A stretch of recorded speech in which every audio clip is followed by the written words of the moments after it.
per data available till now, for the last fiscal, more than 2/3 have availed the new personal income tax regime.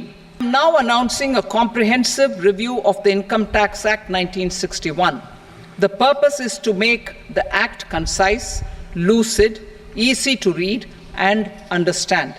This will reduce disputes and litigation, thereby providing tax certainty to the taxpayers. I will also bring down the demand embroiled in litigation. It is proposed to be completed in 6 months. A beginning is being made in the Finance Bill by simplifying the tax regime for charities, TDS rate structures, provisions of reassessment and such provisions, and capital gains taxation. Simplification for charities and TDS. Two tax exemption regimes. The two tax exemption regimes for charities are proposed to be merged into one. The 5% TDS rate on many payments is being merged into the 2% TDS rate, and the 20% TDS rate on repurchase of units by mutual funds or UTI is being withdrawn.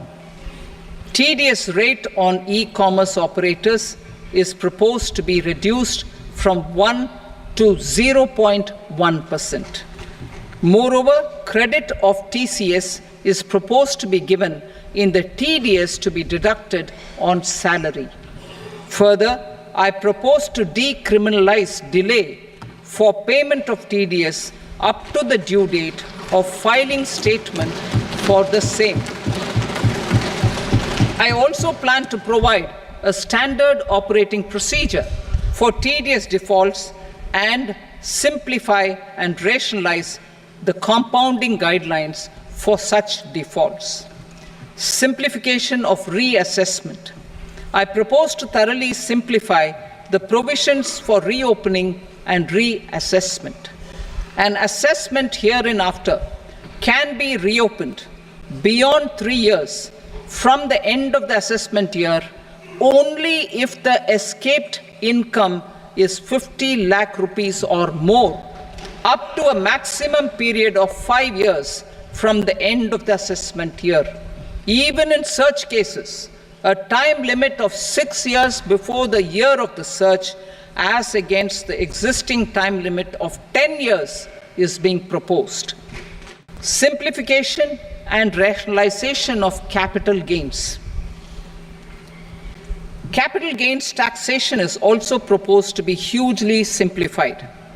Short-term gains on certain financial assets shall henceforth attract a tax rate of 20%, while that on all other financial assets and all non-financial assets shall continue to attract the applicable tax rate. Long-term gains on all financial and non-financial assets, on the other hand, will attract a tax rate of 12.5%. For the benefit of the lower and the middle income classes, I propose to increase the limit of exemption of capital gains on certain financial assets to 1.25 lakh rupees per year.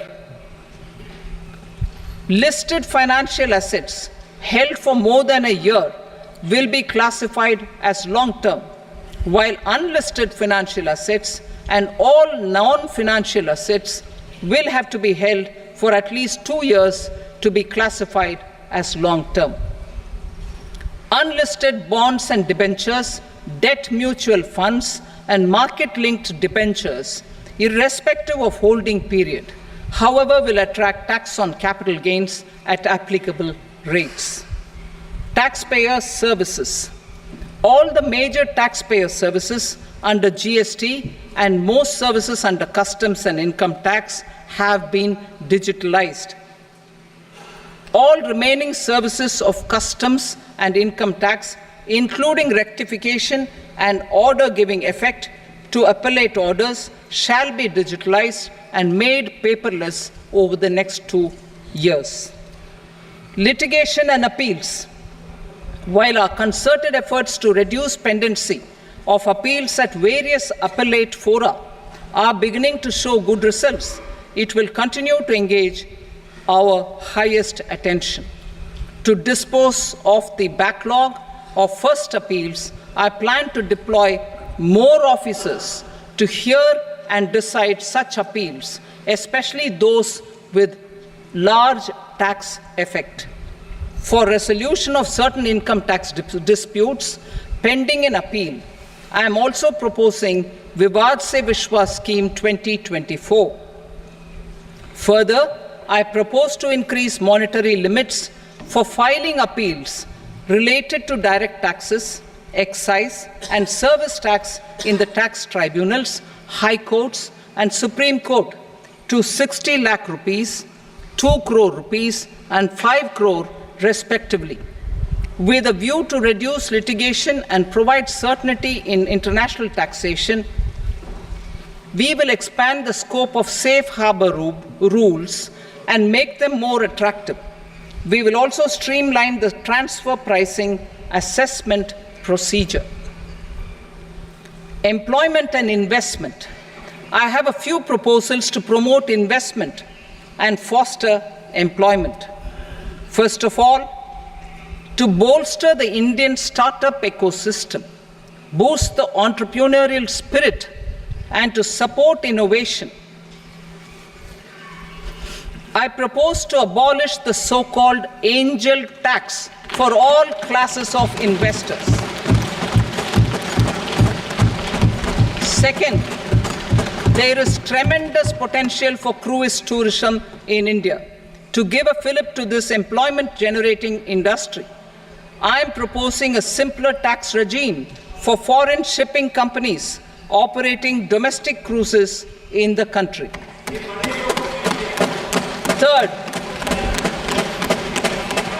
India is a world leader in the diamond cutting and polishing industry, which employs a large number of skilled workers. To further promote the development of this sector, we would provide for safe harbor rates for foreign mining companies selling raw diamonds in the country. Fourth, to attract foreign capital for our development needs, I propose to reduce the corporate tax rate on foreign companies from 40 to 35%. Deepening the tax base. I have a couple of proposals for deepening the tax base. First, security transaction tax on futures and options of securities is proposed to be increased to 0.02% and 0.1% respectively. Second, for reasons of equity, I propose to tax income received on buyback of shares in the hands of recipients. Other proposals: to improve social security benefits, deduction of expenditure by employers towards NPS is proposed to be increased from 10 to 14% of the employee's salary. Similarly, deduction of this expenditure up to 14% of salary from the income of employees in private sector, public sector banks and undertakings opting for the new tax regime is proposed to be provided. Indian professionals working in multinationals get ESOPs and invest in social security schemes and other movable assets abroad. Non-reporting of such small foreign assets has penal consequences under the Black Money Act. Such non-reporting of movable assets up to 20 lakh rupees is proposed to be depenalized.